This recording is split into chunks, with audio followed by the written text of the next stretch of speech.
ਸ੍ਰੀ ਵਾਹਿਗੁਰੂ।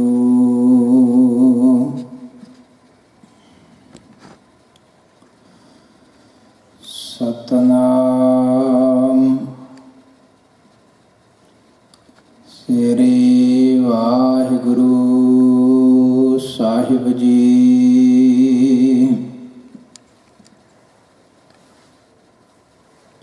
ਕਬੀਰਾ ਮਰਤਾ ਮਰਤਾ ਜਗ ਮੁਆ,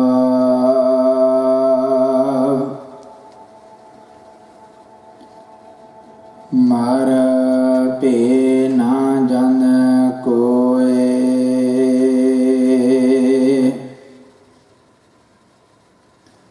ਐਸੀ ਮਰਨੀ ਜੋ ਮਰੈ, ਬਹੁਰ ਨਾ ਮਰਨਾ ਹੋਏ।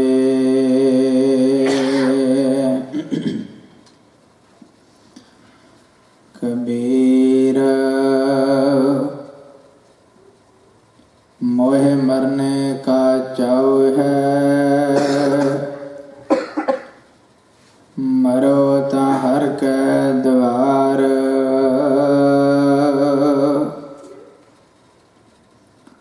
ਮਤ ਹਰ ਪੁੱਛੈ ਕੌਣ ਹੈ, ਪਰਾ ਹਮਾਰੇ ਬਾਰ।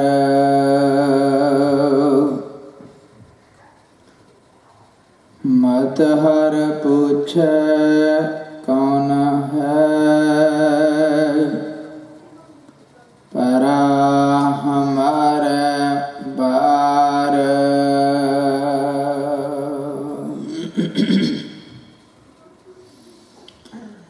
ਵਾਲੀ ਕੁਲ ਆਲਮ ਸਰਬ ਕਾਇਨਾਤ ਦੇ ਮਾਲਿਕ, ਧਰਤੀ ਨੂੰ ਧੀਰਜ ਬਖਸ਼ਣਹਾਰ, ਧਰਮ ਦੇ ਆਸਰੇ, ਸਾਹਿਬੇ ਕਮਾਲ, ਰਹਿਮਤਾਂ ਦੇ ਮਾਲਿਕ। ਧੰਨ ਧੰਨ ਸ੍ਰੀ ਗੁਰੂ ਗ੍ਰੰਥ ਸਾਹਿਬ ਪਾਤਸ਼ਾਹ ਜੀ ਦੀ ਪਵਿੱਤਰ ਪਾਵਨ ਹਜ਼ੂਰੀ ਅੰਦਰ ਸੁਭਾਏਮਾਨ ਸਜ ਬੈਠੀ ਅਤਿ ਹੀ ਪਿਆਰ ਸਤਿਕਾਰਯੋਗ ਗੁਰੂ ਰੂਪ ਖਾਲਸਾ ਸਾਧ ਸੰਗਤ ਜੀ। ਧੰਨ ਧੰਨ ਸ੍ਰੀ ਗੁਰੂ ਗ੍ਰੰਥ ਸਾਹਿਬ ਪਾਤਸ਼ਾਹ ਜੀ ਦੀ ਮਹਾਨ ਅਪਾਰ ਬਖਸ਼ਿਸ਼ ਦੇ ਸਦਕਾ ਗੁਰੂ ਚਰਨਾਂ ਵਿੱਚ ਹਵਤਾਵਰੀ ਦੀਵਾਨ ਸਜੇ, ਜਿਨ੍ਹਾਂ ਵਿੱਚ ਹਾਜ਼ਰੀਆਂ ਭਰਨ ਦਾ ਸੁਭਾਗ ਸਮਾਂ ਆਪਾਂ ਸਾਰਿਆਂ ਨੂੰ ਗੁਰੂ ਦਰਬਾਰ ਵਿੱਚ ਪ੍ਰਾਪਤ ਹੋਇਆ। ਇਹਨਾਂ ਦੀਵਾਨਾਂ ਦੇ ਵਿੱਚ ਆਪਾਂ ਸਾਰੇ ਹੀ ਵਿਸ਼ੇਸ਼ ਤੌਰ ਤੇ ਧੰਨ ਧੰਨ ਬਾਬਾ ਜੋਰਾਵਰ ਸਿੰਘ ਜੀ, ਧੰਨ ਧੰਨ ਮਾਤਾ ਜੋ ਬਾਬਾ ਫਤਿਹ ਸਿੰਘ ਜੀ, ਧੰਨ ਧੰਨ ਮਾਤਾ ਗੁਜਰ ਕੌਰ ਜੀ,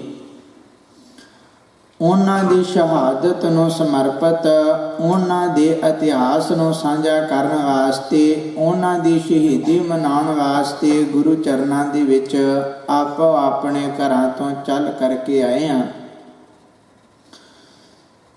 ਤੇ ਉਸ ਸ਼ਹਾਦਤ ਨੂੰ ਸਮਰਪਿਤ ਜਿਹੜੇ ਪਿਛਲੇ ਦਿਨਾਂ ਤੋਂ ਸ੍ਰੀ ਸਹਿਜ ਪਾਠ ਆਰੰਭ ਹੋਏ ਸੀ, ਕੁਝ ਪਰਿਵਾਰਾਂ ਨੇ, ਕੁਝ ਸਤਿਕਾਰਯੋਗ ਬੀਬੀਆਂ ਨੇ, ਸਤਿਕਾਰਯੋਗ ਭਾਈਆਂ ਨੇ ਬੜੇ ਉਤਸ਼ਾਹ ਪਿਆਰ ਦੇ ਨਾਲ ਆਪਣਿਆਂ ਕੰਮਾਂ ਕਾਰਾਂ ਤੋਂ ਟਾਈਮ ਕੱਢ ਕੇ ਸ੍ਰੀ ਸਹਿਜ ਪਾਠ ਰੂਪ ਬਾਣੀ ਪੜ੍ਹੀ ਹੈ, ਜਿਨ੍ਹਾਂ ਦੇ ਅੱਜ ਗੁਰੂ ਸਾਹਿਬਾਂ ਦੀ ਪਾਵਨ ਹਜ਼ੂਰੀ ਦੇ ਵਿੱਚ ਭੋਗ ਪਏ। ਸਜੇ ਹੋਏ ਦੀਵਾਨਾਂ ਦੇ ਵਿੱਚ ਸਿੱਖ ਕੌਮ ਦੇ ਮਹਾਨ ਗੁਣਵਾਨ ਸਾਡੇ ਅਤਿ ਹੀ ਸਤਿਕਾਰਯੋਗ ਭਾਈ ਸਾਹਿਬ ਭਾਈ ਕੁਲਵਿੰਦਰ ਸਿੰਘ ਜੀ ਰੋਸ਼ਨ ਇੰਗਲੈਂਡ ਤੋਂ, ਉਹਨਾਂ ਦੇ ਕੋਲੋਂ ਆਪ ਜੀਆਂ ਨੇ ਇਤਿਹਾਸ ਸੰਬੰਧੀ ਬੜੀਆਂ ਵਿਦਵਤਾ ਵਾਲੀਆਂ ਕੁਝ ਵਿਚਾਰਾਂ, ਇਸੇ ਤਰ੍ਹਾਂ ਸ੍ਰੀ ਗੁਰੂ ਗੋਬਿੰਦ ਸਿੰਘ ਪਾਤਸ਼ਾਹ ਜੀ ਦੀ ਪਾਵਨ ਰਚਨਾ ਸ੍ਰੀ ਦਸਮ ਗ੍ਰੰਥ ਦੇ ਵਿੱਚੋਂ ਆਪ ਜੀਆਂ ਨੇ ਬਾਣੀ ਦਾ ਕੀਰਤਨ ਸਰਵਣ ਕੀਤਾ। ਬੇਨਤੀ ਕਰਾਂ, ਆਮ ਤੌਰ 'ਤੇ ਸਾਡੇ ਗੁਰਦੁਆਰਿਆਂ ਦੇ ਵਿੱਚ ਇਹ ਗੱਲ ਹੋ ਚੁੱਕੀ ਹੈ ਕਿ ਜੇ ਕੋਈ ਕੀਰਤਨੀਆ ਕਿਤੇ ਦਸਮ ਗ੍ਰੰਥ ਦੇ ਵਿੱਚੋਂ ਬਾਣੀ ਪੜ੍ਹ ਦਵੇ, ਜੇ ਕੋਈ ਬੁਲਾਰਾ, ਕੋਈ ਪ੍ਰਚਾਰਕ ਦਸਮ ਗ੍ਰੰਥ ਦੇ ਵਿੱਚੋਂ ਕਿਸੇ ਤੁਕ ਨੂੰ ਆਧਾਰ ਬਣਾ ਕਰਕੇ ਕਥਾ ਕਰ ਲਵੇ, ਤੇ ਆਮ ਤੌਰ 'ਤੇ ਇਹ ਗੱਲ ਸਾਡੇ ਮਨਾਂ ਦੇ ਵਿੱਚ ਹੋ ਜਾਂਦੀ ਹੈ ਕਿ ਸ਼ਾਇਦ ਇਸ ਬਾਣੀ ਦਾ ਕੀਰਤਨ ਕਰਨ ਵਾਲਾ ਕੀਰਤਨੀਆ, ਇਸ ਬਾਣੀ ਦੀ ਕਥਾ ਕਰਨ ਵਾਲਾ ਜਿਹੜਾ ਪ੍ਰਚਾਰਕ ਆ, ਇਹ ਸ੍ਰੀ ਦਸਮ ਗ੍ਰੰਥ ਨੂੰ ਆਪਣਾ ਗੁਰੂ ਮੰਨਦਾ ਵਾ। ਧਿਆਨ ਦਿਓ, ਸ੍ਰੀ ਗੁਰੂ ਗੋਬਿੰਦ ਸਿੰਘ ਪਾਤਸ਼ਾਹ ਜੀ ਨੇ ਸ੍ਰੀ ਹਜ਼ੂਰ ਸਾਹਿਬ ਨਾਂਦੇੜ ਦੀ ਧਰਤੀ ਉੱਪਰ ਧੰਨ ਸ੍ਰੀ ਗੁਰੂ ਗ੍ਰੰਥ ਸਾਹਿਬ ਪਾਤਸ਼ਾਹ ਜੀ ਨੂੰ ਗੁਰਤਾ ਗੱਦੀ ਦੇ ਕਰਕੇ ਤੇ ਜਿਹੜਾ ਦੋਹਰਾ ਅੱਜ ਵੀ ਸਾਡੇ ਗੁਰਦੁਆਰਿਆਂ ਦੇ ਵਿੱਚ ਪੜ੍ਹਿਆ ਜਾਂਦਾ ਵਾ, ਸਾਨੂੰ ਸਾਰਿਆਂ ਨੂੰ ਕੰਠ ਹੈ, ਆਗਿਆ ਭਈ ਅਕਾਲ ਕੀ, ਤਬੈ ਚਲਾਇਓ ਪੰਥ, ਸਭ ਸਿੱਖਾਂ ਕੋ ਹੁਕਮ ਹੈ, ਗੁਰੂ ਮਾਨਿਓ ਗ੍ਰੰਥ। ਭਾਵੇਂ ਆਦ ਬਾਣੀ ਦੇ ਵਿੱਚੋਂ ਕਥਾ ਕੀਰਤਨ ਕਰ ਲਈਏ, ਭਾਵੇਂ ਦਰਸ਼ਨ ਦੇ ਵਿੱਚੋਂ ਕਰ ਲਈਏ, ਭਾਵੇਂ ਭਾਈ ਨੰਦ ਲਾਲ ਦੀਆਂ ਗਜ਼ਲਾਂ ਪੜ੍ਹ ਲਈਏ, ਤੇ ਭਾਵੇਂ ਭਾਈ ਸਾਹਿਬ ਭਾਈ ਗੁਰਦਾਸ ਦੀਆਂ ਰਚਨਾਵਾਂ ਦੇ ਵਿੱਚੋਂ ਪੜ੍ਹ ਲਈਏ, ਇਹ ਸਾਰੀਆਂ ਰਚਨਾ ਪੜ੍ਹਨ ਦੀ ਹਦਾਇਤ ਸਾਨੂੰ ਸ੍ਰੀ ਅਕਾਲ ਤਖਤ ਸਾਹਿਬ ਦੇ ਵੱਲੋਂ। ਤੇ ਇਹਨਾਂ ਨੂੰ ਪੜ੍ਹਨ ਵਾਲੇ ਦਾ ਮੀਨਿੰਗ ਇਹ ਨਹੀਂ ਹੈਗਾ ਕਿ ਉਹ ਸ੍ਰੀ ਗੁਰੂ ਗ੍ਰੰਥ ਸਾਹਿਬ ਪਾਤਸ਼ਾਹ ਨੂੰ ਛੱਡ ਕਰਕੇ ਤੇ ਕਿਸੇ ਹੋਰ ਨੂੰ ਆਪਣਾ ਗੁਰੂ ਮੰਨਦਾ ਹੋਵੇਗਾ। ਜਿੰਨੇ ਵੀ ਸ੍ਰੀ ਗੁਰੂ ਗ੍ਰੰਥ ਸਾਹਿਬ ਪਾਤਸ਼ਾਹ ਦੀ ਹਜ਼ੂਰੀ ਦੇ ਵਿੱਚ ਬੈਠੇ ਆ ਨਾ, ਆਪਾਂ ਇਹਨਾਂ ਰਚਨਾਵਾਂ ਦੇ ਵਿੱਚੋਂ ਕਥਾ ਕਰ ਸਕਦੇ ਹਾਂ, ਕੀਰਤਨ ਕਰ ਸਕਦੇ ਹਾਂ, ਪਰ ਜਿਹੜਾ ਆਪਣਾ ਗੁਰੂ ਆ ਨਾ, ਉਹ ਸ੍ਰੀ ਗੁਰੂ ਗ੍ਰੰਥ ਸਾਹਿਬ ਪਾਤਸ਼ਾਹ ਵਾ। ਤੇ ਧੰਨ ਸ੍ਰੀ ਗੁਰੂ ਗ੍ਰੰਥ ਸਾਹਿਬ ਪਾਤਸ਼ਾਹ ਤੋਂ ਬਿਨਾਂ ਆਪਾਂ ਹੋਰ ਕਿਸੇ ਨੂੰ ਆਪਣਾ ਗੁਰੂ ਨਹੀਂ ਮੰਨਦੇ। ਗੁਰੂ ਰਹਿਮਤ ਕਰੇ, ਜਿਹੜੇ ਕੰਮ ਸਾਨੂੰ ਕੌਮ ਨੂੰ ਖਤਮ ਕਰਨ ਵਾਲੇ ਦੂਸਰਿਆਂ ਲੋਕਾਂ ਨੇ ਕਰਨੇ ਸੀ, ਉਹ ਆਪਣਿਆਂ ਘਰਾਂ ਦੇ ਵਿੱਚ ਆਪਣੇ ਘਰਾਂ ਨੂੰ ਢਾਹ ਲਾਉਣ ਵਾਲੇ ਕੰਮ ਆਪਾਂ ਨਾ ਕਰੀਏ। ਕੁਝ ਸਾਵਧਾਨ ਹੋਈਏ ਤਾਂ ਕਿ ਜਿਹੜੇ ਲੋਕ ਸਾਡੀ ਕੌਮ ਨੂੰ ਥਾਂ ਥਾਂ ਦੇ ਉੱਪਰ ਵਾਦ ਵਿਵਾਦ ਖੜਾ ਕਰਕੇ ਖਤਮ ਕਰਨਾ ਚਾਹੁੰਦੇ ਆ, ਉਹਨਾਂ ਤੋਂ ਸਾਡਾ ਬਚਾਅ ਹੋ ਸਕੇ। ਸਾਹਿਬਜ਼ਾਦਿਆਂ ਦੀ ਸ਼ਹਾਦਤ ਨੂੰ ਸਮਰਪਿਤ ਆਪਣੇ ਵਿਸ਼ੇ ਦੇ ਵੱਲ ਮੈਂ ਆਵਾਂ। ਪਿਛਲੀਆਂ ਦੀਵਾਨਾਂ ਦੇ ਵਿੱਚ ਬੜੇ ਵਿਸਥਾਰ ਪੂਰਵਕ ਆਪ ਸਾਹਿਬਜ਼ਾਦਿਆਂ ਦੇ ਇਤਿਹਾਸ ਨੂੰ ਸਰਵਣ ਕਰਦੇ ਆ ਰਹੇ ਹੋ, ਤੇ ਉਸ ਇਤਿਹਾਸ ਦੇ ਵਿੱਚ ਆਪਾਂ ਪਿਛਲੇ 2 ਦਿਨਾਂ ਤੋਂ ਛੋਟੇ ਸਾਹਿਬਜ਼ਾਦਿਆਂ ਦੀ ਸ਼ਹਾਦਤ ਵਿੱਚ ਉਹਨਾਂ ਦਾ ਇਤਿਹਾਸ ਪ੍ਰਾਰੰਭ ਕੀਤਾ। ਤੇ ਉਸ ਇਤਿਹਾਸ ਦੀ ਲੜੀ ਅੱਜ ਬਹੁਤ ਸਾਰੀਆਂ ਸੰਗਤਾਂ ਨਵੀਆਂ ਆਈਆਂ ਨੇ, ਜਿਹੜੀਆਂ ਪਿਛਲੇ ਦੀਵਾਨਾਂ ਵਿੱਚ ਨਹੀਂ ਆਈਆਂ, ਉਹਨਾਂ ਦੀ ਨੌਲੇਜ ਦੇ ਵਾਸਤੇ ਮੈਂ ਲੜੀ ਨਾਲ ਭਰਾਉਣ ਵਾਸਤੇ ਪਿਛਲੇ ਦੀਵਾਨ ਦੀ ਕੁਝ ਬੇਨਤੀ ਕਰ ਦੇਵਾਂ, ਤੇ ਨਾਲ ਨਾਲ ਇਹ ਵੀ ਅਰਜ਼ ਕਰ ਦੇਵਾਂ ਕਿ ਕਈ ਵਾਰ ਜਿਵੇਂ ਸਤਿਕਾਰਯੋਗ ਬਾਬਾ ਜੀ ਨੇ ਆਪ ਜੀਆਂ ਨੂੰ ਦੱਸਿਆ ਕਿ ਥੋੜੇ ਸਮੇਂ ਦੇ ਵਿੱਚ ਪ੍ਰਕਰਨ ਲੰਮਾ ਨਹੀਂ ਹੋ ਸਕਦਾ। ਥੋੜੇ ਸਮੇਂ ਦੇ ਵਿੱਚ ਜਿਹੜਾ ਇਤਿਹਾਸ ਆ ਉਹ ਬਹੁਤਾ ਨਹੀਂ ਸੁਣਾਇਆ ਜਾ ਸਕਦਾ, ਸਮੇਂ ਮੁਤਾਬਕ ਹੀ ਵਿਚਾਰ ਅਰਜ਼ ਕੀਤੀ ਜਾ ਸਕਦੀ ਆ। ਤੇ ਆਮ ਤੌਰ ਤੇ ਸਾਡੇ ਗੁਰਦੁਆਰਿਆਂ ਦੇ ਵਿੱਚ ਜਿਹੜੀ ਸਾਹਿਬਜ਼ਾਦਿਆਂ ਦੀ ਸ਼ਹੀਦੀ ਆ, ਇਹ ਸਾਰੇ ਥਾਵਾਂ ਤੇ ਯੂਰਪ ਦੇ ਵਿੱਚ ਐਤਵਾਰ ਮਨਾਈ ਜਾਂਦੀ ਆ, ਤੇ ਕਈ ਥਾਵਾਂ ਤੇ ਇੱਕ ਐਤਵਾਰ ਵੱਡਿਆਂ ਦੀ ਤੇ ਅਗਲੇ ਐਤਵਾਰ ਛੋਟਿਆਂ ਦੀ ਮਨਾਈ ਜਾਂਦੀ ਆ, ਤੇ ਕਈ ਥਾਵਾਂ ਤੇ ਇੱਕੇ ਐਤਵਾਰ 4 ਸਾਹਿਬਜ਼ਾਦਿਆਂ ਦੀ ਸ਼ਹੀਦੀ ਮਨਾਈ ਜਾਵੇਗੀ। ਤੇ ਪ੍ਰਬੰਧਕਾਂ ਦੇ ਵੱਲੋਂ ਸਮਾਂ ਪੂਰਾ ਸੂਚਿਤ ਕਰ ਦਿੱਤਾ ਜਾਂਦਾ ਵਾ ਕਿ 1 ਮਿੰਟ ਵੀ ਘੜੀ ਦਾ ਅੱਗੇ ਨਹੀਂ ਹੋਣਾ ਚਾਹੀਦਾ। ਬੰਨ ਦਿੱਤਾ ਜਾਂਦਾ ਪ੍ਰਚਾਰਕ ਨੂੰ ਕਿ ਜਿੰਨਾ ਸਮਾਂ ਤੁਹਾਨੂੰ ਦਿੱਤਾ ਗਿਆ ਵਾ ਨਾ, ਉਹਦੇ ਵਿੱਚ ਸਮਾਪਤੀ ਹੋਣੀ ਚਾਹੀਦੀ ਆ, ਭਾਵੇਂ ਕਿਤੇ ਐਤਵਾਰ ਹਫ਼ਤੇ ਬਾਅਦ ਹੀ ਮੱਥਾ ਟੇਕਣ ਆਏ ਹੋਣ। ਪਿਆਰਿਓ, ਉਹ ਜਦੋਂ ਸੀਮਤ ਵਾਲੀ ਸੂਈ ਆ ਨਾ, ਉਦੋਂ ਸਾਡਾ ਇਤਿਹਾਸ ਵੱਲ ਧਿਆਨ ਘੱਟ ਹੁੰਦਾ ਵਾ ਤੇ ਸੂਈ ਵੱਲ ਬਹੁਤਾ ਹੁੰਦਾ। ਤਾਂ ਕਿ ਗੁਰਦੁਆਰਿਆਂ ਦੇ ਵਿੱਚ ਜਦੋਂ ਆਪਾਂ ਆਉਨੇ ਆ ਨਾ, ਉਸ ਵੇਲੇ ਫਿਰ ਸੂਈ ਦਾ ਤੇ ਪ੍ਰਬੰਧਕਾਂ ਦਾ ਧਿਆਨ ਬਹੁਤਾ ਰੱਖਣਾ ਪੈਂਦਾ ਵਾ। ਇਤਿਹਾਸ ਰਹਿੰਦਾ ਵਾ ਤੇ ਰਹਿ ਜਾਵੇ। ਫਿਰ ਆਪਾਂ ਬਹੁਤ ਸੰਖੇਪ ਦੇ ਵਿੱਚ ਉਸ ਵਿਚਾਰ ਨੂੰ ਕੋਸ਼ਿਸ਼ ਕਰਦੇ ਹਾਂ ਕਿ ਸੰਗਤ ਦੇ ਨਾਲ ਸਾਂਝ ਪਾਈ ਜਾਵੇ।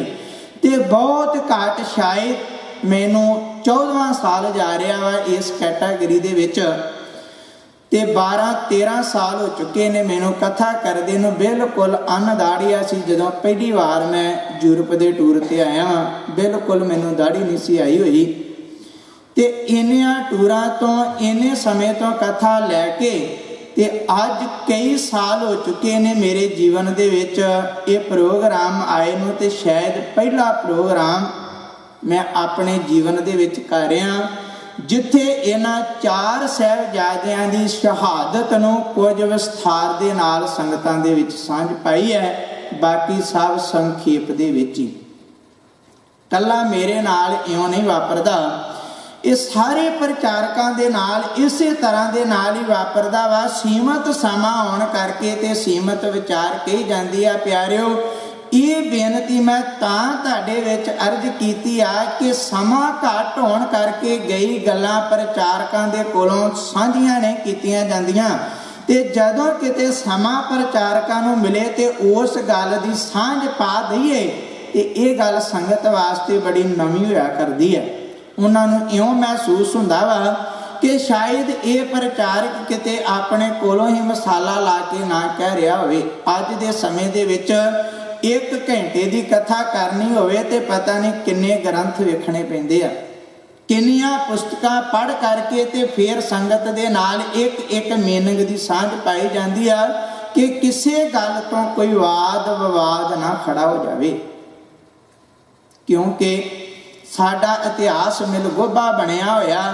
ਉਸ ਇਤਿਹਾਸ ਨੂੰ ਆਪਾਂ ਬਾਣੀ ਦੀ ਕਸਵੱਟੀ ਤੇ ਬਹੁਤ ਘੱਟ ਪਰਖਦੇ ਹਾਂ ਤੇ ਆਪਣੇ ਮਨਾਂ ਤੇ ਬੜਾ ਪਰਖਦੇ ਹਾਂ। ਜੇ ਤੇ ਸਾਨੂੰ ਚੰਗਾ ਲੱਗਾ ਤੇ ਠੀਕ ਆ, ਤੇ ਜੇ ਸਾਨੂੰ ਚੰਗਾ ਨਾ ਲੱਗਾ ਤੇ ਸੌਖਾ ਜਿਹਾ ਤਰੀਕਾ ਵਾ ਨਾ ਜੀ, ਇਹ ਤੇ ਐਵੇਂ ਫੜ ਤੜ ਕੇ ਤੇ ਹਸਪਤਾਲਾਂ ਵਿੱਚ ਇਹ ਤੇ ਮਿਲਗੋਭਾ ਪਿਆ ਹੋਇਆ ਵਾ। ਜੇ ਤੇ ਸਾਨੂੰ ਚੰਗਾ ਲੱਗ ਗਿਆ ਤੇ ਇਤਿਹਾਸ ਆ, ਤੇ ਜੇ ਸਾਨੂੰ ਚੰਗਾ ਨਾ ਲੱਗਾ ਤੇ ਫਿਰ ਮਿਲਗੋਭਾ ਹੋਇਆ ਵਾ। ਪਿਆਰਿਓ, ਬਹੁਤ ਥਾਵਾਂ ਤੇ ਇਸ ਤਰ੍ਹਾਂ ਦੇ ਨਾਲ ਹੁੰਦਾ। ਜਰਮਨ ਦੇ ਵਿੱਚ ਇੱਕ ਵਾਰ ਸ੍ਰੀ ਗੁਰੂ ਗੋਬਿੰਦ ਸਿੰਘ ਪਾਤਸ਼ਾਹ ਦੇ ਗੁਰਪੁਰਬ ਤੇ ਮੈਂ ਇਹਨਾਂ ਦਿਨਾਂ ਦੇ ਵਿੱਚ ਕਥਾ ਕੀਤੀ ਸੀ। ਤੇ ਉਸ ਕਥਾ ਦੇ ਵਿੱਚ ਜਿਹੜਾ ਸ੍ਰੀ ਗੁਰੂ ਗੋਬਿੰਦ ਸਿੰਘ ਪਾਤਸ਼ਾਹ ਜੀ ਨੇ ਧੰਨੇ ਕਾਹੀ ਦੇ ਕੋਲੋਂ ਅਰਥ ਕਰਾਏ ਸੀ ਨਾ, ਧੰਨੇ ਕਾਹੀ ਦੇ ਕੋਲੋਂ ਕਵਿਤਾ ਦੇ ਅਰਥ ਕਰਾਏ ਆ, ਉਸ ਇਤਿਹਾਸ ਦੀ ਸਾਂਝ ਪਾਈ। ਤੇ ਬਾਅਦ ਦੇ ਵਿੱਚ ਇੱਕ ਮੈਨੂੰ ਆ ਕੇ ਕਹਿੰਦਾ, ਬਾਬਾ ਜੀ ਇਹ ਮਿਲਗੋਭਾ ਵਾ, ਇਹ ਆਪਣੇ ਕੋਲੋਂ ਹੀ ਤੁਸੀਂ ਸੁਣਾ ਰਹੇ ਹੋ, ਅਸਲ ਦੇ ਵਿੱਚ ਇਹ ਇਤਿਹਾਸ ਨਹੀਂ। ਮੈਂ ਕਿਹਾ ਠੀਕ ਆ, ਤੇਰੇ ਇੱਕ ਦੇ ਨਾਮ ਮੰਨਣ ਦੇ ਨਾਲ ਕਿਤੇ ਭਾਈ ਧੰਨੇ ਦੀ ਵਡਿਆਈ ਘੱਟ ਥੋੜੀ ਚੱਲੀ ਆ। ਮੈਨੂੰ ਵੀ ਉਹਦੇ ਬਾਰੇ ਬਹੁਤਾ ਤੇ ਪਤਾ ਨਹੀਂ ਸੀ। ਸਮਾਂ ਪਾ ਕੇ ਸ੍ਰੀ ਪਾਉਂਟਾ ਸਾਹਿਬ ਦੀ ਜਦੋਂ ਧਰਤੀ ਤੇ ਮੈਂ ਪਹੁੰਚਿਆ ਨਾ, ਤੇ ਸ੍ਰੀ ਪਾਉਂਟਾ ਸਾਹਿਬ ਜਿੱਥੇ ਮਹਾਨ ਗੁਰਦੁਆਰਾ ਸਾਹਿਬ ਬਣਿਆ ਵਾ, ਜਦੋਂ ਉਹਦੀਆਂ ਪਰਿਕਰਮਾ ਕਰੋਗੇ ਤੇ ਬਿਲਕੁਲ ਇੱਕ ਪਾਸੇ ਭਾਈ ਧੰਨੇ ਦਾ ਗੁਰਦੁਆਰਾ ਬਣਿਆ ਹੋਇਆ ਜੀ। ਉੱਥੇ ਬਕਾਇਦਾ ਇਹ ਚਿੱਠ ਲਿਖ ਕੇ ਲਾਈ ਆ ਕਿ ਇੱਥੇ ਧੰਨੇ ਦੇ ਕੋਲੋਂ ਧੰਨ ਗੁਰੂ ਗੋਬਿੰਦ ਸਿੰਘ ਪਾਤਸ਼ਾਹ ਨੇ ਇੱਕ ਘਾਈ ਦੇ ਕੋਲੋਂ ਕਵਿਤਾ ਦੇ ਅਰਥ ਕਰਾਏ ਆ। ਤੇ ਐਸੀ ਕਵਿਤਾ ਧੰਨੇ ਨੇ ਉਚਾਰੀ ਆ ਕਿ ਜਿਹਦੇ ਇੱਕ ਵਿਦਵਾਨ ਨੂੰ ਅਰਥ ਕਰਨੇ ਨਾ ਆਏ। ਇਹ ਗੁਰੂ ਗੋਬਿੰਦ ਸਿੰਘ ਪਾਤਸ਼ਾਹ ਦੀ ਮਹਿਮਾ ਵਾ। ਉਹਦੇ ਘਰ ਦੇ ਵਿੱਚ ਜੇ ਪਾਉਂਟਾ ਸਾਹਿਬ ਦੀ ਧਰਤੀ ਤੇ 52 ਕਵੀ ਰਹੇ ਆ ਨਾ, ਤੇ ਉਸ ਗੁਰੂ ਦੇ ਘਰ ਦੇ 52 ਕਵੀਆਂ ਦੀ ਮਹਿਮਾ ਤੇ ਕੀ ਆ। ਉਹਦੇ ਘਰ ਦੇ ਵਿੱਚ ਜਿਹੜੇ ਘੋੜਿਆਂ ਨੂੰ ਘਾਹ ਵੱਢ ਕੇ ਪਾਉਣ ਵਾਲੇ ਆ, ਉਹਨਾਂ ਵਰਗਾ ਵੀ ਕੋਈ ਕਵੀ ਨਹੀਂ ਹੋ ਸਕਿਆ। ਗੁਰੂ ਗੋਬਿੰਦ ਸਿੰਘ ਦੀ ਸਿਫਤ ਕੀ ਕਰਾਂ, ਉਹਦੇ 52 ਕਵੀਆਂ ਦੀ ਮਹਿਮਾ ਤੇ ਕੀ ਕਰਾਂ। ਧੰਨ ਗੁਰੂ ਗੋਬਿੰਦ ਸਿੰਘ ਪਾਤਸ਼ਾਹ ਦੇ ਘਰ ਜਿਹੜੇ ਤਬੇਲੇ ਦੇ ਵਿੱਚੋਂ ਘੋੜਿਆਂ ਦਾ ਗੋਹਾ ਚੁੱਕਣ ਵਾਲੇ, ਘੋੜਿਆਂ ਦੀ ਲਿੱਤ ਚੁੱਕਣ ਵਾਲੇ ਆ ਨਾ, ਦੁਨੀਆ ਦੇ ਮੰਨੇ ਪਰਵੰਨੇ ਵਿਦਵਾਨਾਂ ਨੂੰ ਉਹਨਾਂ ਦੀਆਂ ਕਵਿਤਾ ਦੇ ਅਰਥ ਨਹੀਂ ਕਰਨੇ ਆਏ। ਧੰਨ ਗੁਰੂ ਗੋਬਿੰਦ ਸਿੰਘ ਪਾਤਸ਼ਾਹ ਰਹਿਮਤ ਕਰਨ, ਆਪਾਂ ਇਤਿਹਾਸ ਦੇ ਜਾਣਕਾਰ ਬਣੀਏ। ਇਹ ਤਾਂ ਕਰਕੇ ਬੇਨਤੀ ਕੀਤੀ ਕਿ ਜੇਕਰ ਪਿਛਲੇ ਐਤਵਾਰ ਤੋਂ ਲੈ ਕਰਕੇ ਤੇ ਅੱਜ ਦੇ ਐਤਵਾਰ ਤੱਕ ਤੁਹਾਨੂੰ ਕਿਸੇ ਵਿਚਾਰ ਤੇ ਕੋਈ ਕਿੰਤੂ, ਕੋਈ ਮਨ ਦੇ ਵਿੱਚ ਵਿਚਾਰ ਹੋਵੇ ਤੇ ਤੁਸੀਂ ਮੇਰੇ ਹੁੰਦਿਆਂ ਮੈਨੂੰ ਪੁੱਛ ਸਕਦੇ ਹੋ। ਅੱਜ ਸ਼ਾਮ ਦੀ ਮੇਰੀ ਫਲੈਟ ਹੈ ਤੇ ਮੈਂ ਇਟਾਲੀਆ ਨੂੰ ਚਲੇ ਜਾਣਾ, ਮੇਰੇ ਮਗਰੋਂ ਕੋਈ ਰੌਲਾ ਪਾਈ ਜਾਵੇ ਜੀ ਇੱਥੋਂ ਇੱਦਾਂ ਕਹਿਤਾ, ਉੱਥੋਂ ਉੱਦਾਂ ਕਹਿਤਾ, ਉਹਦੀ ਮੇਰੀ ਜ਼ਿੰਮੇਵਾਰੀ ਨਹੀਂ। ਇੱਥੇ ਮੇਰੇ ਹੁੰਦਿਆਂ ਜੇਕਰ ਕਿਸੇ ਨੇ ਕੁਝ ਮੈਨੂੰ ਪੁੱਛਣਾ ਹੋਵੇ ਤੇ ਮੈਂ ਜਿੰਨਾ ਇਤਿਹਾਸ ਵਾਚਿਆ ਸਾਰਾ ਬਾਣੀ ਦੀ ਕਸਵੱਟੀ ਤੇ ਇਤਿਹਾਸ ਨੂੰ ਆਵਾਜ਼ ਕਰਕੇ ਬਕਾਇਦਾ ਮੈਂ ਨਾਲ ਗੁਰਦੁਆਰਿਆਂ ਦੀਆਂ ਹਦਾਇਤਾਂ ਤਾਂ ਦਿੰਦਾ ਰਿਹਾ ਤਾਂ ਕਿ ਸਮਝ ਆ ਜਾਵੇ ਕਿ ਵਾਕਿਆ ਹੀ ਉੱਥੇ ਗੁਰਦੁਆਰੇ ਅਸਥਾਨ ਬਣੇ ਹੋਏ ਆ। ਇਤਿਹਾਸ ਨੂੰ ਜ਼ਮੀਨੀ ਇਤਿਹਾਸ ਦੇ ਨਾਲ ਮੇਲ ਕਰਕੇ ਆਪ ਜੀਆਂ ਦੇ ਨਾਲ ਅਰਜ਼ ਕੀਤੀ ਹੈ। ਫਿਰ ਵੀ ਜੇਕਰ ਕਿਸੇ ਦੇ ਮਨ ਦੇ ਵਿੱਚ ਕੋਈ ਵਲਵਲਾ ਹੋਵੇ ਤੇ ਸਮਾਪਤੀ ਤੋਂ ਬਾਅਦ ਦੇ ਵਿੱਚ ਬਹਿ ਕਰਕੇ ਤੇ ਮੇਰੇ ਨਾਲ ਉਸ ਗੱਲ ਨੂੰ ਵਾਚਿਆ ਜਾ ਸਕਦਾ ਵਾ।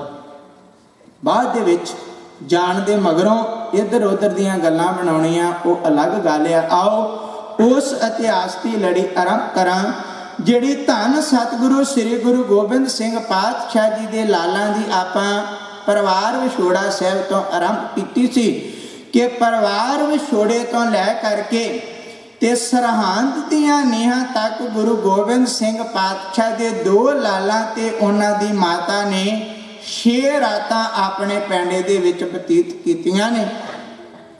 ਪਰ ਪਰਿਵਾਰ ਵਿਛੋੜੇ ਤੋਂ ਲੈ ਕਰਕੇ ਤੇ ਸਰਹੰਦ ਦੀਆਂ ਨੀਹਾਂ ਤੱਕ ਪਰਿਵਾਰ ਦੇ ਨਾਲੋਂ ਵਿਛੋੜੇ ਦੀਆਂ ਜਿਹੜੀਆਂ 6 ਰਾਤਾਂ ਵਾ ਉਹ ਕਿੱਥੇ ਕਿੱਥੇ ਬਤੀਤ ਹੋਈਆਂ ਉਹ ਵਿਸਥਾਰ ਸਹਿਤ 4 ਰਾਤਾਂ ਦੀ ਸਾਂਝ ਪੈ ਚੁੱਕੀ ਆ। ਪਰ ਸੰਖੇਪ ਜਿਹੀ ਝਾਤ ਮਰਵਾ ਦੇਵਾਂ। ਪਰਿਵਾਰ ਵਿਛੋੜਾ ਤੋਂ ਜਿੱਥੇ ਸਰਸਾ ਖਤਮ ਹੋ ਕੇ ਸਤਲੁਜ ਦੇ ਵਿੱਚ ਮਿਲਦੀ ਆ ਨਾ, ਉੱਥੇ ਕੁੰਮੇ ਮਾਸ਼ਕੀ ਦੇ ਕੋਲ ਗੁਰੂ ਕੇ ਲਾਲਾ ਤੇ ਗੁਰੂ ਕੀ ਮਾਤਾ ਨੇ ਇੱਕ ਕੱਖਾਂ ਦੀ ਛਾਨ ਦੇ ਵਿੱਚ ਆਪਣੀ ਪਹਿਲੀ ਰਾਤ ਬਤੀਤ ਕੀਤੀ ਆ ਪਿੰਡ ਚੱਕ ਢੇਰਾਂ ਦੇ ਕੋਲ। ਉੱਥੇ ਅੱਜ ਕੋਈ ਯਾਦਗਾਰ ਨਹੀਂ ਬਣੀ ਹੋਈ। ਦੂਜੀ ਰਾਤ ਪਿੰਡ ਖੇੜੀ ਤੋਂ ਕੁਝ ਪਹਿਲਾਂ ਇੱਕ ਪਿੰਡ ਆਉਂਦਾ ਵਾ ਕਾਈਨੌਰ। ਉਸ ਪਿੰਡ ਦੇ ਬਾਰ-ਬਾਰ ਤਲਾਬ ਦੇ ਕਿਨਾਰੇ ਇੱਕ ਰਾਤ ਬਤੀਤ ਕੀਤੀ ਆ। ਉੱਥੇ ਅੱਜ ਬਾਬੇ ਸ਼ਹੀਦਾਂ ਗੁਰਦੁਆਰਾ ਬਣਿਆ ਵਾ ਜਿੱਥੇ ਸਾਡੇ ਬਾਬਿਆਂ ਨੇ ਦੂਜੀ ਰਾਤ ਕੱਟੀ ਹੈ। ਤੀਜੀ ਰਾਤ ਪਿੰਡ ਖੇੜੀ ਦੇ ਵਿੱਚ ਗੰਗੂ ਦੇ ਘਰ ਬਤੀਤ ਹੋਈ ਆ। ਜਿਹੜੇ ਘਰ ਦੇ ਵਿੱਚ ਪਰਿਵਾਰ ਤੋਂ ਵਿਛੜ ਕੇ ਤੀਜੀ ਰਾਤ ਬਸਰ ਕੀਤੀ ਆ ਉੱਥੇ ਪਿੰਡ ਖੇੜੀ ਜਿਹਨੂੰ ਅੱਜ ਸਹੇੜੀ ਕਹਿੰਦੇ ਆ, ਗੰਗੂ ਦੇ ਘਰ ਅੱਜ ਗੁਰਦੁਆਰਾ ਉੱਥੇ ਬਣਿਆ ਹੋਇਆ ਵਾ। ਇਹਦੇ ਤੋਂ ਅਗਲੀ ਚੌਥੀ ਰਾਤ ਮਰਿੰਡੇ ਸ਼ਹਿਰ ਕੋਤਵਾਲੀ ਦੇ ਵਿੱਚ ਕਹਿ ਲਈਏ ਕਿ ਜੇਲ੍ਹ ਦੇ ਵਿੱਚ ਥਾਣੇ ਦੇ ਵਿੱਚ ਬਤੀਤ ਕੀਤੀ ਹੈ, ਜਿਹਦੇ ਬਾਰੇ ਵਿੱਚ ਵਿਦਵਾਨ ਦੀਆਂ ਲੈਣਾ ਵੀ ਅਰਜ਼ ਕੀਤੀਆਂ ਸੀ। ਰਾਹੀ ਰੁਕ ਹੀ ਜਾਂਦੇ ਨੇ, ਕਿਤੇ ਖਲੋ ਹੀ ਜਾਂਦੇ ਨੇ, ਧੁਰ ਮੰਜ਼ਲ ਤੇ ਕਾਤਲ ਤੇ ਆਸ਼ਿਕ ਤੇ ਕਾਤਲ ਦੋ ਹੀ ਜਾਂਦੇ ਨੇ। ਜਿਸ ਥਾਂ ਤੇ ਗੈਰਤ ਅੰਤ ਨੂੰ ਵਿਸ਼ਰਾਮ ਕਰਦੀ ਹੈ ਉੱਥੇ ਕਤਲ ਗਾਹਾਂ ਨੂੰ ਵੀ ਸਿਜਦੇ ਹੋ ਹੀ ਜਾਂਦੇ ਨੇ। ਜਿੱਥੇ ਕਤਲ ਗਾਹਾਂ ਤੋਂ ਲੋਕ ਡਰਦੇ ਆ ਨਾ, ਗੁਰੂ ਕੇ ਸਾਹਿਬਜ਼ਾਦਿਆਂ ਨੇ ਐਸਾ ਮਹਾਨ ਇਤਿਹਾਸ ਰਚਿਆ ਕਿ ਅੱਜ ਉੱਥੇ ਗੁਰਦੁਆਰਾ ਕੋਤਵਾਲੀ ਸਾਹਿਬ ਬਣਿਆ। ਸ੍ਰੀ ਗੁਰੂ ਗ੍ਰੰਥ ਸਾਹਿਬ ਪਾਤਸ਼ਾਹ ਦਾ ਪ੍ਰਕਾਸ਼ ਤੇ ਦੇਸ਼ਾਂ ਵਿਦੇਸ਼ਾਂ ਤੋਂ ਲੋਕ ਉਸ ਜੇਲ੍ਹ ਨੂੰ ਵੇਖਣ ਵਾਸਤੇ ਜਾਂਦੇ ਆ। ਜਿਹੜੇ ਲੋਕ ਜੇਲ੍ਹ ਤੋਂ ਡਰਦੇ ਆ ਨਾ, ਉਹ ਮਰਿੰਡੇ ਦੀ ਜੇਲ੍ਹ ਵੇਖਣ ਜਾਂਦੇ ਆ ਜਿੱਥੇ ਗੁਰੂ ਸਾਹਿਬਾਂ ਦੇ ਲਾਲਾਂ ਨੇ ਰਾਤ ਕੱਟੀ ਤੇ ਕਹਿੰਦੇ ਉਸ ਕਤਲਗਾਹ ਤੇ ਜਾ ਕਰਕੇ ਤੇ ਲੋਕ ਨਮਸਕਾਰਾਂ ਕਰਦੇ ਆ। ਇੱਥੇ ਸਾਡੇ ਬਾਬਿਆਂ ਨੇ ਰਾਤ ਕੱਟੀ ਹੈ। ਇਹ 4 ਰਾਤਾਂ ਨੇ ਜਿੱਥੇ 3 ਥਾਵਾਂ ਤੇ ਗੁਰਦੁਆਰੇ ਬਣੇ ਆ ਤੇ ਪਹਿਲੀ ਰਾਤ ਕੁੰਮਾ ਮਾਸ਼ਕੀ ਦੇ ਕੋਲ ਜਿੱਥੇ ਰਹੇ ਆ ਉੱਥੇ ਕੋਈ ਗੁਰਦੁਆਰਾ ਅਜੇ ਤੱਕ ਨਹੀਂ ਬਣਿਆ। ਹੋ ਸਕਦਾ ਵਾ ਕਿ ਆਉਣ ਵਾਲੇ ਸਮੇਂ ਦੇ ਵਿੱਚ ਉੱਥੇ ਯਾਦਗਾਰ ਬਣ ਜਾਵੇ। ਇਹਦੇ ਤੋਂ ਅੱਗੇ ਇਤਿਹਾਸ ਦੀ ਲੜੀ ਮਰਿੰਡੇ ਤੋਂ ਆਰੰਭ ਕਰਾਂ। ਜਦੋਂ ਇੱਥੇ ਚੌਥੀ ਰਾਤ ਬਤੀਤ ਹੋ ਗਈ ਹੈ ਤੇ ਜਿੱਥੇ ਅੱਜ ਸ਼ਹੀਦਗੰਜ ਗੁਰਦੁਆਰਾ ਮਰਿੰਡੇ ਸ਼ਹਿਰ ਦੇ ਵਿੱਚ ਬਣਿਆ ਵਾ, ਇੱਥੋਂ ਰੱਥ ਤਿਆਰ ਕਰਕੇ ਉਹਦੇ ਵਿੱਚ ਮਾਤਾ ਤੇ ਗੁਰੂ ਕੇ ਲਾਲਾਂ ਨੂੰ ਬੈਠਾ ਕੇ ਸਰਹੰਦ ਵੱਲ ਤੋਰਿਆ ਗਿਆ। ਇਹ ਚੱਲਦਾ ਹੋਇਆ ਰੱਥ ਮਰਿੰਡੇ ਤੋਂ ਚੱਲ ਕਰਕੇ ਤੇ ਸਰਹੰਦ ਦੀ ਧਰਤੀ ਤੇ ਪਹੁੰਚਾ। ਜਿੱਥੇ ਜਾ ਕਰਕੇ ਰਥ ਖਲੋਤਾ ਵਾ, ਬੱਚਿਆਂ ਨੂੰ ਰਥ ਦੇ ਵਿੱਚੋਂ ਤਾਰਿਆ ਗਿਆ ਵਾ, ਮਾਤਾ ਜੀ ਨੂੰ ਰਥ ਦੇ ਵਿੱਚੋਂ ਲਾਇਆ ਗਿਆ, ਉੱਥੇ ਸਰਹੰਦ ਦੀ ਧਰਤੀ ਤੇ ਗੁਰਦੁਆਰਾ ਸਾਹਿਬ ਬਣਿਆ ਵਾ। ਉਹਦਾ ਨਾਮ ਆ ਗੁਰਦੁਆਰਾ ਰਥ ਸਾਹਿਬ। ਸਭ ਤੋਂ ਪਹਿਲਾਂ ਜਿਸ ਜਗ੍ਹਾ ਤੇ ਜਾ ਕੇ ਰਥ ਰੁਕਿਆ ਵਾ, ਰਥ ਦੇ ਵਿੱਚੋਂ ਸਾਹਿਬਜ਼ਾਦੇ ਹੇਠਾਂ ਉਤਰਿਆ, ਉੱਥੇ ਗੁਰਦੁਆਰਾ ਰਥ ਸਾਹਿਬ ਬਣਿਆ। ਇੱਥੇ ਆ ਕਰਕੇ ਤੇ ਮਾਤਾ ਜੀ ਠੰਡੇ ਬੁਰਜ ਵੱਲ ਤੋਰ ਦਿੱਤੇ ਨੇ, ਤੇ ਸਾਹਿਬਜ਼ਾਦਿਆਂ ਨੂੰ ਜਿੱਥੇ ਫਤਿਹਗੜ੍ਹ ਸਾਹਿਬ ਗੁਰਦੁਆਰਾ ਬਣਿਆ ਵਾ, ਇੱਥੇ ਕਚਹਿਰੀ ਲੱਗੀ ਸੀ, ਦਰਬਾਰ ਲੱਗਾ ਸੀ ਵਜ਼ੀਰ ਖਾਨ ਦਾ, ਤੇ ਉਸ ਦਰਬਾਰ ਦੇ ਵਿੱਚ ਪੇਸ਼ ਕੀਤਾ ਗਿਆ। ਸਭ ਤੋਂ ਪਹਿਲੀ ਜਿਹੜੀ ਪੇਸ਼ਕਸ਼ ਆ ਉਹ ਸਾਹਿਬਜ਼ਾਦਿਆਂ ਦੀ ਠੰਡੇ ਬੁਰਜ ਵਿੱਚ ਜਾਣ ਤੋਂ ਪਹਿਲਾਂ ਹੋ ਗਈ ਹੈ। ਤੇ ਉਸ ਪੇਸ਼ਕਸ਼ ਦੇ ਵਿੱਚ ਵਜ਼ੀਰ ਖਾਨ ਦੇ ਵੱਲੋਂ ਕੁਝ ਸਵਾਲ ਜਵਾਬ ਹੋਏ। ਆਖਰ ਮੁੱਕਦੀ ਗੱਲ ਇਹ ਹੋਈ ਆ ਕਿ ਇਹਨਾਂ ਨੂੰ ਦਾਦੀ ਮਾਂ ਦੇ ਕੋਲ ਠੰਡੇ ਬੁਰਜ ਦੇ ਵਿੱਚ ਭੇਜ ਦਿਓ, ਤਾਂ ਕਿ ਕੱਲ ਤੱਕ ਇਹ ਕੁਝ ਸਮਝ ਲੈਣ ਤੇ ਸਾਡੇ ਧਰਮ ਨੂੰ ਕਬੂਲ ਕਰ ਲੈਣ। ਮੁਸਲਮਾਨ ਧਰਮ ਦੇ ਵਿੱਚ ਇਸ ਗੱਲ ਨੂੰ ਬੜਾ ਵੱਡਾ ਪੁੰਨ ਕਰਮ ਸਮਝਿਆ ਗਿਆ ਵਾ ਕਿ ਦੂਸਰੇ ਧਰਮ ਦੇ ਕਿਸੇ ਪਰਿਵਾਰ ਨੂੰ ਆਪਣੇ ਧਰਮ ਦੇ ਵਿੱਚ ਲੈ ਆਉਣਾ, ਇਹਨੂੰ ਬੜਾ ਪੁੰਨ ਕਰਮ ਸਮਝਦੇ ਆ। ਉਸ ਪੇਸ਼ਕਸ਼ ਤੋਂ ਪਿੱਛੋਂ ਸਾਹਿਬਜ਼ਾਦਿਆਂ ਨੂੰ ਠੰਡੇ ਬੁਰਜ ਦੇ ਵਿੱਚ ਮਾਤਾ ਗੁਜਰ ਕੌਰ ਜੀ ਦੇ ਕੋਲ ਛੱਡ ਦਿੱਤਾ। ਪਿਆਰਿਓ, ਇਉਂ ਜਿਹੜੀ ਅਗਲੀ ਰਾਤ ਸੀ ਨਾ, ਪੰਜਵੀਂ ਰਾਤ ਆਪਣੇ ਪਰਿਵਾਰ ਦੇ ਨਾਲੋਂ ਵਿਛੜ ਕਰਕੇ, ਇਹ 25 ਦਸੰਬਰ ਸੰਮਤ 1704 ਤਕਰੀਬਨ 11 ਪੋਹ ਸੰਮਤ 1764 ਬਿਕਰਮੀ ਦੀ ਜਿਹੜੀ ਪਰਿਵਾਰ ਨਾਲੋਂ ਵਿਛੜ ਕਰਕੇ ਤੇ ਪੰਜਵੀਂ ਰਾਤ ਆ, ਇਹ ਠੰਡੇ ਬੁਰਜ ਦੇ ਵਿੱਚ ਮਾਤਾ ਤੇ ਗੁਰੂ ਕੇ ਲਾਲਾ ਨੇ ਬਸਰ ਕੀਤੀ। ਇਹ ਠੰਡੇ